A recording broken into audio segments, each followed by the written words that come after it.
सोमवार को पड़ने वाली अमावस्या को सोमवती अमावस्या के नाम से जाना जाता है। कहते हैं इस अमावस्या पर व्रत रखने से व्यक्ति की सभी मनोकामनाएं पूरी हो जाती हैं। सोमवती अमावस्या पर दान का भी खास महत्व माना जाता है। कहते हैं इस दिन दान करने से ग्रह दोषों से मुक्ति मिलती है। 2 सितंबर को सोमवती अमावस्या है। ऐसे में इस दिन विधि विधान से पूजा करने के बाद सोमवती अमावस्या की कथा जरूर पढ़नी चाहिए। तो आइए चलिए सुनते हैं सोमवती अमावस्या की व्रत कथा।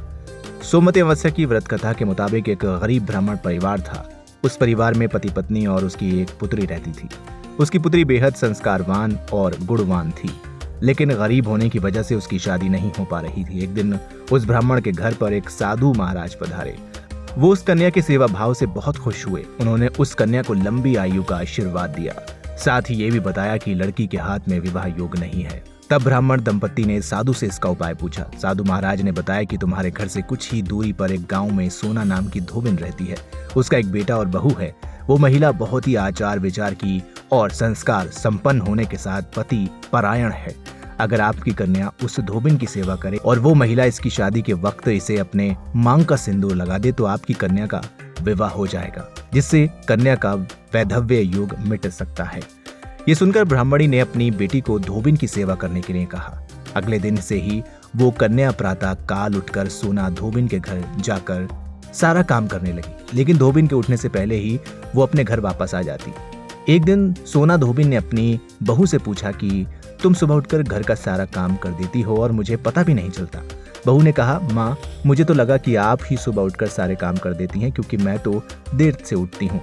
ये सब जानकर दोनों सास बहू अपने घर की निगरानी करने लगी। कई दिनों के बाद उस धोबी ने देखा कि सुबह सुबह एक कन्या मुंह ढके उनके घर पर आकर सारा काम करने के बाद चली जाती है। एक दिन जब वो कन्या काम करने धोबिन के घर से जाने लगी तो सोना धोबिन उसके पैरों पर गिर पड़ी। पूछने लगी कि आप कौन हैं और इस तरह से छुपकर मेरे घर की चाकरी क्यों करती हैं। तब कन्या ने धोबिन को साधु महाराज द्वारा कही गई सारी बात बता दी। सोना धोबिन ने कन्या की मदद के लिए तैयार हो गई। उस वक्त सोना धोबिन के पति थोड़े अस्वस्थ थे। सोना धोबिन अपनी बहू से कहती हैं कि जब तक मैं वापस ना आ जाऊं तुम घर पर ही रहना। सोना धोबिन ने जैसे ही अपनी मां का सिंदूर उस कन्या की मांग में लगाया, वैसे ही उसके पति की मृत्यु हो गई। उसे अपने पति की मृत्यु का पता चल गया। उस दिन वह घर से निराजल ही चली थी, ये सोचकर कि रास्ते में जहां पीपल का पेड़ पड़ेगा वहीं उसे भवनी देकर उसकी परिक्रमा करके फिर जल ग्रहण करेगी।